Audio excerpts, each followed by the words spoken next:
নমস্কার বন্ধুরা, তোমরা ঠিকই শুনেছো। এই তিনটে টিপস অ্যাপ্লাই করলে তোমাদের চ্যানেল গ্রো হতে বাধ্য। ঠিক আছে? তো এক নম্বর হলো থাম্বনেল।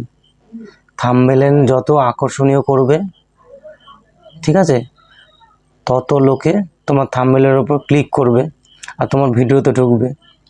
কিন্তু থাম্বনেল আকর্ষণ করার জন্য তোমাকে কিন্তু একটা জিজ্ঞাসা চিহ্ন রাখতে হবে, নাহলে তোমার ভিডিওতে লোকে কেন যাবে।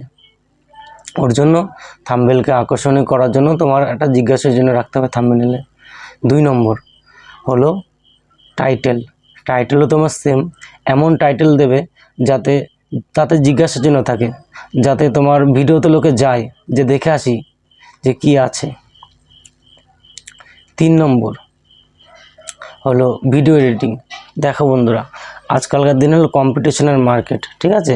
তোমার ভিডিও থাম্বনেল দেখলেও ভালো, টাইটেল দেখলে ভালো, ঠিক আছে, তোমার ভিডিওতে ঢুকলো। এবার তোমার ভিডিও এডিটিং যদি ভালো না হয়, ঠিক আছে, সে কিন্তু ঘুরে চলে যাবে। আর থাম্বনেল টাইটেল ভালো দেখার পর যদি তোমার ভিডিও এডিটিংটা ভালো হয়, তাহলে তো সেখানে সে 2-1 মিনিট দাঁড়াবে।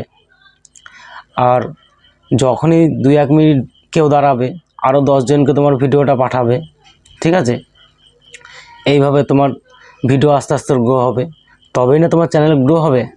তাই ভিডিও এডিটিংটা ভালো করে করবে, থাম্বনেল টাইটেল এরপরেই কিন্তু ভিডিও। আর ভিডিও যদি তোমার পছন্দ হয়ে যায়, ওই একজনের থেকে 10 জন যখন দেখবে, তখন ইউটিউব আবার আরও 100 জনকে পাঠাবে। এইভাবেই কিন্তু তোমার ভিডিওটা ভাইরাল হবে, প্লাস তোমার চ্যানেলটা গ্রো হবে। তোমরা এই 3টে টিপস অ্যাপ্লাই করে দেখতে পারো, কাজে আসবে তোমাদের।